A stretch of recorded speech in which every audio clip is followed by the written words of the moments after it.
હાલો દોસ્તો, મિની વ્લોગમાં આપનું સ્વાગત છે। સ્પ્લેન્ડર ગાડીમાં આપણે પ્રીમિયમ સર્વિસ કરવાની છે, તો લાસ્ટ સુધી જોતા રહીજો મિની વ્લોગમાં। આ આપણો ફર્સ્ટ વ્લોગ રહેવાનો છે યુટ્યુબ ઉપર। સ્પ્લેન્ડર પ્રીમિયમ સર્વિસમાં કેમિકલ મારીને આપણે બધું સાફ કરીએ છીએ। આખી ગાડી ઓકે કરવી, ચેન બેન બધું સાફ કરી લેવી છે। ફિલ્ટર, કાર્બેટર, વાર્બેટર બધું કમ્પ્લીટ કરી નાખવાની છે। આપણે આ ગાડીમાં પિકઅપ નહોતું આપતું, કસ્ટમરનું કેવું એમ હતું ગાડી પિકઅપ નથી આપતી, એવરેજ નથી આપતી, એટલે આપણે ક્લચ પ્લેટ નાખવાની છે।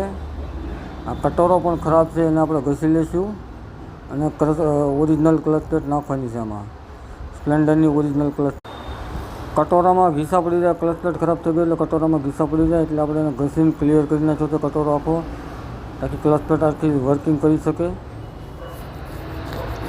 પરફોર્મન્સ સરખું રહે। ક્લચ પ્લેટને આ રીતે ખરાબ કરી નાખે છે। યા તો આપણે ઓરિજિનલ હીરોની ક્લચ પ્લેટ નાખવાની છે, પિકઅપે સારું આવી જાય, ગાડીમાં એવરેજ પણ આપશે, બધી રીતે સારું પરફોર્મન્સ આપશે।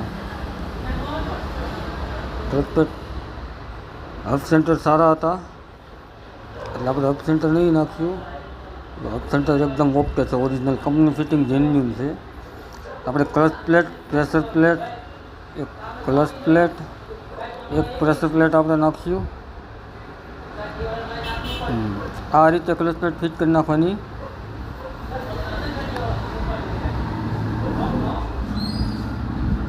અને પછી આપણે એને કટોરામાં બેસાડી દેવું। એના હબ સેન્ટર સારા હતા એટલે આપણે નાખ્યા નથી મિત્રો। જો આપણે હવે કટોરામાં બેસાડવાની છે અને પછી આપણે ફિટિંગ કરીને આપણે ગાડી બતાવીશું તમને, ગાડીનો લુક।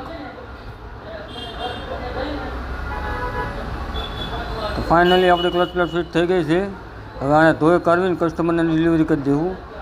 જોઈ શકો છો આપણી ગાડી એકદમ ઓકે થઈ ગઈ છે, પિકઅપ બધું કમ્પ્લીટ થઈ ગયું છે। પ્રીમિયમ સર્વિસ કરી કમ્પ્લીટ, આખી ગાડી પોઈન્ટ ટુ પોઈન્ટ ચેક કરીને કમ્પ્લીટ કરી નાખી છે।